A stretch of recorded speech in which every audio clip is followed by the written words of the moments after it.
and welcome to another episode of Coffee With. I'm your host Sainabu, and with me today I have a young man who I believe has a very promising future. And I want to introduce him. I'll let him do that himself. Thank you. I am Sulayman Darboe, a poet, a youth activist, and a writer. I'm honored to be here. Do tell Coffee With who was Sulayman Darboe before he became a teacher and a poet and a writer. Thank you very much, Sainabu. Basically, it started a long time ago, before becoming a poet, a writer, or a teacher. I think I was that much into football. I was a soccer player. I used to play at my early days at primary school towards my junior secondary level. I used to play football.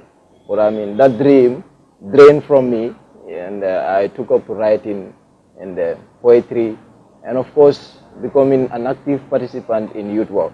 So up to date, I think these are three main activities that I am majorly engaged in. I am into writing. I write articles. I run my own blog. Equally, I'm into youth work. I am volunteering with a lot of youth organizations in the Gambia. In fact, I run my own youth organization at the moment. So that is it. From being a footballer to becoming a promising poet, a writer, and of course a teacher. Yeah. So that's how it started. Okay, now tell us, what was it like growing up as a young Suleiman Dabo back in Mandianaba? Thank you very much, Zainab. It was indeed very challenging for me and my family. Let me put it like that. Um, Coming from a less privileged background, very underprivileged, and coming up to this stage I am today, and of course some members of my family, I think we've really penetrated a very, very concrete ladder. I would say it was not easy. It was challenging. I could recall being with only my mother at home when I was young, and doing all sort of things to make sure that our family exists or continue existing. I used to follow my mom, going to the farm. I still have those memories fresh in me. I will go to the farm.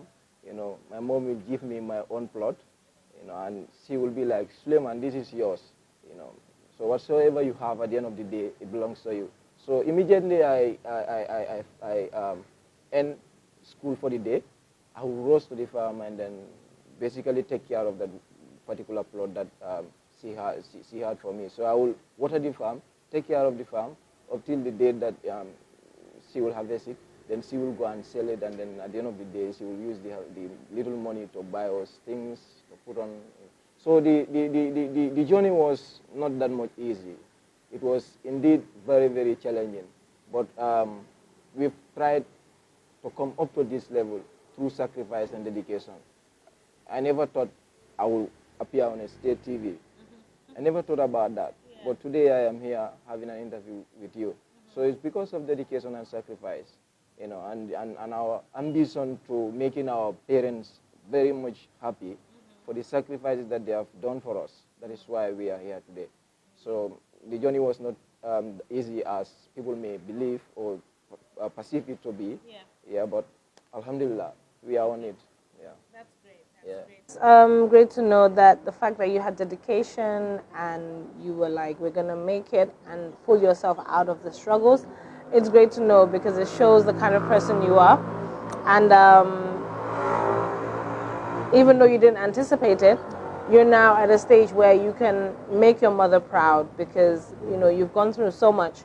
You've done, you've done a whole lot, and you're now where you are now. So, alhamdulillah. So, but I'd like to know, was you a stubborn child, or was you quiet? What was you like as a young child? Even though you did have responsibilities, looking after a particular plot, making sure that you watered it, took care of it, and made sure it was, prosperous enough to make something out for the next day. I will answer that question, perceiving it to be like a coin having two sides. First, I will say to some extent, because of childhood, I will say I was somehow stubborn, that is there. I could recall my brother following me all the time, giving me responsibilities. Sometimes I will do it, sometimes I will try to, follow, that childhood ambience that take every little children at an early stage. So I used to follow a lot of childhood activities. But I would also say I was very dedicated when I was young. Was I just have this natural motivation, intrinsic motivation in me that I want to do it from childhood stage. That is why with regards to things like education, I never play with it. Despite being very strong-headed in school, in the classrooms or whatsoever, but I'm one of the most brilliant students in the history of all the schools that I've attended. Records are there. From Mandinaba Dinio EV Nursery School, I moved to Flora Primary School. So I could recall at a very young age, I was made a counselor when there were, tough people, in the school. So it was not easy, but dedication. I was known throughout the school because of acting and other stuff. So I was very responsible, and during exams, I always come with flying colors. There's no doubt about that. So I was like that from primary school to junior school to senior school, and in fact in the college. So I did a whole lot of things. So I would say, yeah, because of being a child, there are certain things that I have done. I may regret it today, but that is because of childhood. Yeah. But there are a lot of things that I have equally done during my childhood stage, which I am proud of today. Because my childhood is what determines who I am today. If I have not been serious with the book and the pen, which I have so much belief in, book and the pen, I believe in it a lot. So a whole lot of things that I'm doing right now today, I do it with the use of the book and the pen. So I have been very serious with my education. I have been very serious. So I thank my family for that. I believe my family have shown me at an early stage that I've been going to school, learning, not entirely for them, but for my own self. And I think every parent should do that. Every parent should make sure that you make this education, this learning, book learning, an issue where the individual, the child, will realize and consider it as something that will benefit him or herself primarily before another person. So that is what I believe my parents did to me at an early stage. So I grew up with that. I don't wait for them when it comes to things related to education, learning. I follow my passion very confidently. And today I am here thanking God for having them. So that was it. Thank you for that. That's a good background and story of your childhood and how you was. At the end of the day, it's good to know that your parents played an important role in your education, and they instilled it into you to know that without them, you can focus on your education and know the exact meaning for education, and it's important. So that's great. So Sulayman, tell Coffee With, what inspired you to venture into community work, communications, and environmental work as well? Thank you, Sainabu. I think I inherited community work. I will put it like that. Because my school bills, my tuition fees are all paid because of community service. My brother who is still a giant when it comes to community work. I grew up seeing him in community service. So that is how I also grew up. So when I know that it was time, really, and I have the physical ability to also venture into such services, I waited no time but to play my own little part in developing the community. So it is something that I inherit. I've been seeing my brother since when I was at the nursery primary school. So I've been seeing him engaging in community activities, taking portfolios in different youth organizations and so forth. So that is what motivated me primarily to also do the same, if not more than what he did. And I believe I am on the verge. So it's something that I inherited. Because if it wasn't for community service, I would put it like this. He got all his works because of youth work. He was able to take care of my family and I because of youth work. because of community service. So I think it wouldn't have been a better story for me if I don't follow that trend of making the community a better place for myself and others who are living around me. So that is basically what motivates me to be active in community service up to date. And I think I will be active in community service till death, because it's something that I cannot live without. I have passion for it. Even if I am at Mandinaba, I see young people organizing voluntary service somewhere in the Gambia. I have that passion that I want to, pay my own fare, just go and participate in that, and that is keeping me going. I just like it, and I'm doing it, and I'm happily involved in it. You mentioned that you're a writer? Yeah, my writing was greatly impacted when I was at the Gambia College. I was part of the press club. I was the chief reporter of the Gambia College Press Club when I was there. I could recall sometimes back, even coming to GRTS here, having sort of a discussion with Darboe with regards to how best GRTS can help us, with our press clubs in, maybe in capacity building trainings and so forth. We were here sometimes back.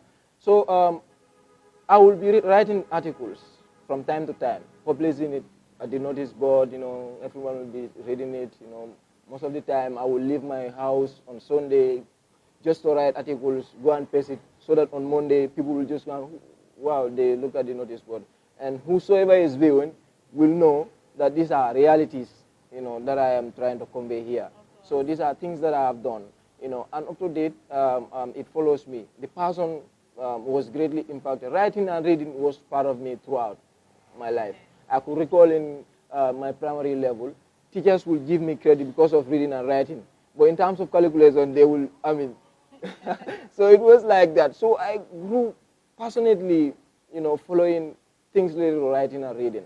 So when I was at the Gambia College, I could recall, I have my own column called My Perspective, where I, based on certain things, if anyone follows me on online, most especially on Facebook, you go through my wall, you will see evidence of this, My Perspective, where I basically write about things of great concern, both to the nation, politically, socially, and even economically. I just provide my own version of how and why do I believe certain things shouldn't be the way, or why they are in the way that they occur. So I do this, then I always share them online. People follow them, and I think that also gives me space. A lot of people get to know me and my little work because of writing. So I'm thanking the Almighty for that. So it's keeping me going. Thank you, Sulayman. So tell us, when did you realize that, okay, your writing can actually lead you to, writing in rhythm and creating a poem and speaking out, spoken word? When did you realize that? I think I've been into poetry since my primary level. Things that are related to art are naturally things that I feel so much joy in. So I love poetry, but actively to be out, like recently, making my own creations and works and sharing with the public and whatsoever, I think that was just in 2019. And I get great motivations and inspirations from a brother, Omar Champion Cham, and all other poets in the Gambia. Omar is a brother. We are from the same convoys, and in fact, my own brother brought him up. Okay. Yeah, when I say brought him, not at the level of the family, but in youth work and so forth, he brought him up and then molded him. He knows what I'm talking about. So he is doing his poetry and all other stuff related to art. So I feel very inspired about this. But in addition, equally, I've also been seeing things, that are happening in our society, which actually, could be addressed either through writing or through poetry. So that is also a motivation for me, because when I was writing, because that was a time I attended a capacity building training at Jamisa, where I was invited to train the members of youth civic movement for education. It's a youth-led organization in the Gambia. I'm equally part of it. But I was invited to come and train them on issues related to human rights and so forth. So someone said, you are into writing, and we know you as a writer. You're a writer. You provide your own articles and stuff like that. Why are you motivated into poetry? Why do you want to record poems and not to focus on writing alone, writing articles and stuff like that. I told the individual, I am also a very concerned individual when it comes to issues related to persons with disabilities. So I feel like I am not that much fair to my audience because I write and I share. So it's only the sighted ones who are able to read what I write. Those that are visually impaired are restricted, and they have ears that they can use to listen to what I am saying. Yeah. So that is another motivation. That is why I decided, let me see how best I can add value to this writing stuff that I am doing. Let me go into poetry, see how best if I put my words, my concerns into audio, those that are visually impaired but they are not deaf, can be able to at least hear what I'm saying. So that is what motivates me into poetry. And I think it's taken me to another level. Okay. Yeah. Nice. So we now move on to your field as a teacher. Yeah. Yeah, interesting indeed. What has been the challenges you've encountered as a young teacher? And what do you think needs to be done to make things easier? Young teachers are very ambitious, and almost all of us want to be in an environment, and this is generally all young people. We all want to be in an environment, in a profession, very successful. But this is contrary to some of the views that certain individual holds. My story in becoming a teacher is very funny to a certain extent, because I recall when I finished grade 12 immediately, my brother follows me, wanting me to go to university. I could recall, telling me, people's lifespans are not that much long nowadays. You want to go to college, then you go to university. But I don't know. He passed through college, so I realized that he was greatly impacted through the college. He had great impact there. So why not I also pass through college? Because I've seen a lot of young Gambians, or a lot of Gambians, successful Gambians, who were once teachers. They passed through the Gambia college. So I attach so much importance to Gambia college, I don't know why. So I couldn't actually get admission that very year that I applied. That was in 2015. That was in 2015, because I completed grade 12 in 2015. Yeah, so 2015, 2016, I applied for the Gambia College. Okay. So I wasn't successful. I was not shortlisted, but still now, my motivation to be part of Gambia College, be part of the teaching fraternity, was not tempered. I still maintained that I want to pass through the college. So I had to go to Suna Institute of Science and Technology, where I did a certificate and diploma in Information Communication Technology, ICT. So before finishing that, college applications were out, and this time it was in 2016, 2017. So I applied, and I was lucky. So I passed through the college, and my life was greatly transformed in the college. I got exposure whatsoever. I took responsibilities. I was very, very, very, very helped during my days at the college. So I give a lot of credit to the Gambia College. So coming back to your question about the challenges, in becoming a teacher, things like that, if I get the question right, I think teaching has a lot of challenges in the Gambia. Common challenges that people always say and share. It's not only shared by teachers themselves, but in fact, other individuals from other professions will equally share it.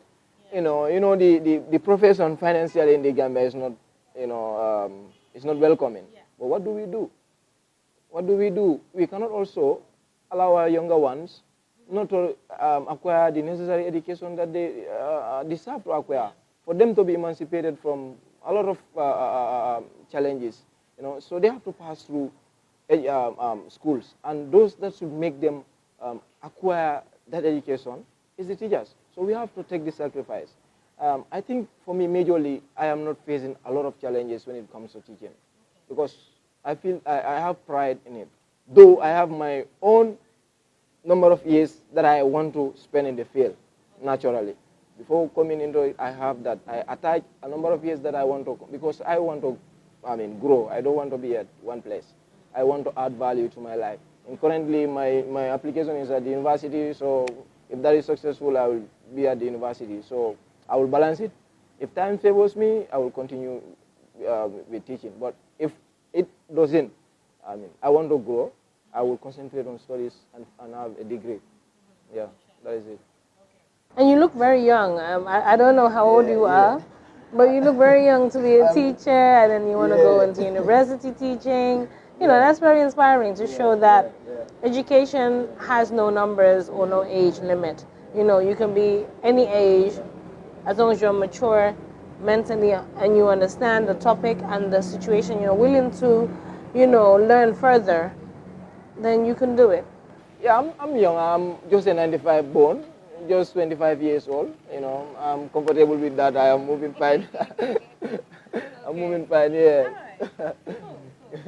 Before I take leave of you, it would be nice to know your opinion on what you think the ministries need to do. So basic and secondary education and, you know, higher education. What do you think they need to do further to encourage more people to get into teaching?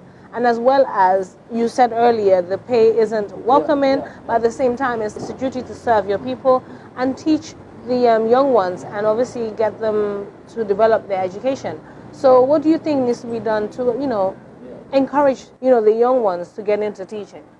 Yes, first, I think I will have to make the ministry understand that teachers teaching in the field, they cannot pay them.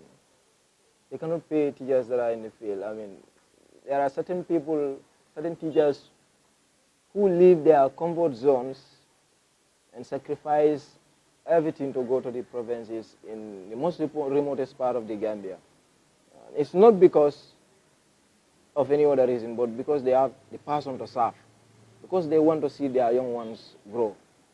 So I would definitely want the ministry to invest in those young teachers, sacrificing everything to make sure that there is no gap in the development process of the country. Because if you upbring the young ones, you train them, you teach them, I mean, you are trying to close a gap. But if you want to distance yourself from those young teachers, the number of teachers who are leaving the field is also alarming. Because it's common in the teaching field that if you are frustrated, you find your way. You go to other fields, you know, even though sometimes the pays that you might be getting in teaching might not be maybe better than the field that you are leaving teaching for. So, but then because of the frustrations that certain teachers have, because of lack of enough care, I will say, on the side of the ministry or whatsoever, teachers find their way. So the ministry should invest in teachers, most especially when it comes to Gambia College. Of recent, we've all realized that students in the Gambia College, I am lucky that I haven't paid anything like tuition fee when I was at the college, because then it was free. In fact, we were given stipend. I was lucky to be among the first batch of the advanced diploma program that they introduced. But it's just like everything is like a dream for us. When we completed, the ones that they enrolled, they started paying. So that is, a lot of people in this country are poor. So many young students are looking up to the Gambia College to make their families better. So coming to the college and then finding out that the college is also demanding for tuition fee discourages a lot of them. Remember, a lot of young Gambians are having qualification for the university, but they are not going there. Why? Because of finance. So those kind of people look up to the college. But it's quite unsatisfactory to realize that the college is equally demanding for tuition fees now. So these young people are discouraged. If the ministry can step in and at least, if not entirely pay the student tuition fee of students at the Gambia College, but at least pay a mega amount, so that, I mean, they can take responsibilities. You know, at the end of the day, the field can be admirable, but the field sometimes looks very frustrating. It looks very frustrating. And with regards to the salary, and of course with regards to the allowances, I think the ministry has to look into that too. You know, teachers are not receiving a lot of allowances when you compare it to other institutions. You know, what they will say is your basic salary, you are among the highest paid civil servants in the country. That may be right when you compare the basic salary and other institutions. Our basic salary might be better. But how about allowances that other institutions take pride of. I mean, the allowances that they offer to teachers, it's not that much encouraging. So I think that has to be looked into, so that this profession can be a profession where young people will be, I mean, far more determined to get themselves into, rather than taking it as a shortcut, because certain people, it's just because of lack of options. That is why they are into teaching. Okay. That a lot of Gambians are into teaching because of lack of options. If they have options today, they will leave the profession. And that is not something that is encouraging. You don't expect the education standard of the country to be upgraded, you know, when compared to other countries, when you are not investing to a certain extent. So investment is highly needed. The government, through the ministry, and any other stakeholder who can venture in the teaching sector, I think that's going to be one of the biggest investment that they can do, because you are training people to be literates, so that they can at least develop themselves tomorrow, you know, reduce the level of unemployment, stand for their families, alleviate themselves from poverty. So that sector really needs investment. So definitely they should invest. Definitely. Thank you very much, Sulayman. The question is for you to share with us your words of wisdom that you have to share with, you know, all young people in the Gambia and around the world. I'm launching my own organization called the Ethical Youth Leadership Hub the Gambia, because of recent we have all been experiencing lack of professionalism and ethics in the functions of certain leaders, both in the private and the private and public sectors.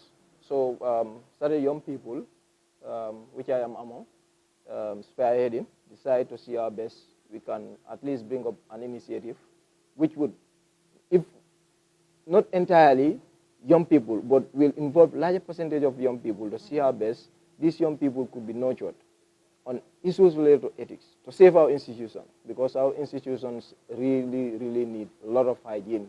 We need to, young people have a lot of work to do. So that is our own side of it. We are coming up with this initiative to see we target young people, to see how best we can develop their, orient them on issues related to ethics to save our institutions, our societies from collapse. Now, with regards to your question, I'm sorry I'm a teacher, so many people will say, yeah, it's a teacher, you talk a lot. Yeah. So, with regards to your question, I think for the young people of this country, we have a lot to do. If you should request for my wisdom, that is where my wisdom will be centered on. Discussing about how we can lighten up our consciousness as young people about our own very country. We have a lot to do. Politically, young people have a responsibility to correct the system. We do not inherit this, a very correct system or a right system. The system that we have at the moment is not the system that our let's say our grandchildren will be proud of, because it's not promising, in my own opinion, if you should ask me. So young people should take ownership and get themselves into politics. Let them stop sitting there talking about political figures mismanaging our funds, political figures not doing what is expected of them without them directly being involved. If you don't want to be ruled by fools, participate in it. So young people have to participate in politics in order to protect our country. We have to protect this country. If not, our country is going to into hands of wrong people who may not probably know how to lead. But what you can do is to be sitting at the corner talking about those failures without you directly participating. That has been a very big concern for me, and it will remain a concern for me. We want the system to change. We want not to owe any explanation to our grandchildren coming. We want them to have a Gambia, a better Gambia, where they can live peacefully and harmoniously. But we are confronted with a lot of issues in this country. The positive aspect of it is important. We have to focus on the positives and then leave the negatives. This country belongs to us. If we destroy the country, we destroy ourselves. And I will call on young people to be united. Youth have to be united. If the young people of the Gambia are not united, we are not going to make any change. Remember, we possess about 60% of the country's population. So making change in this country is just like a blink of an eye. We can do it if we are ready, but that can only be done through unity. We have to be united and make sure that if we want to correct any system in this country, we can correct it. There's no doubt about that. But it cannot be done if unity is there. So I will challenge all young people to be dedicated equally and take responsibility and be always available for community service, community works. Because most of us sometimes we are looked in the community by people who don't have conscience. They will consider us as some people who don't have anything to do. But we are the movers of the community. Because each time a particular community activity erupts, we are the ones who are involved in. Larger chunk of young people are sitting, watching, they are not involved. We want to change that narrative. To make change, we have to come on board. Let them come and join. We take part in our various community exercises, community works, sacrifice for our communities, make this country a better place, not for us, if we want. Let it not be a better place for us, but people coming. You know, we have to sacrifice our generation for generation coming, you know. So I think if you should request for any wisdom to be soured, this is what I would say. Indeed. Thank you very much, Mr. Darboe. That was all we had in this episode of Coffee With. I must say it was a fruitful and interesting conversation because Mr. Darboe, Lecturer Darboe, he's known as Sulayman Lecturer Darboe, but he's only a teacher, but everyone calls him that. His words of wisdom were very precise, and what I've picked out of from what he said is to be responsible. So as young people, we need to be more responsible. We need to unite as well, because we do consist the majority of the population, about 65% or so.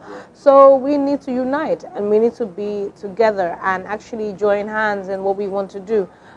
If someone's into entrepreneurship and is in a particular field, help each other. If it's into business work, help each other. If it's into community stuff, help each other. Like, we all should help each other in order to make it. Because at the end of the day, we want to make it a better Gambia for us all. So for that, I'm going to sign out and thank my cameraman, Mustafa Adiba. He's done a great job. And thank you to you, Sulayman Darboe, for coming out. I appreciate it. And I'll be now signing out. And bye-bye.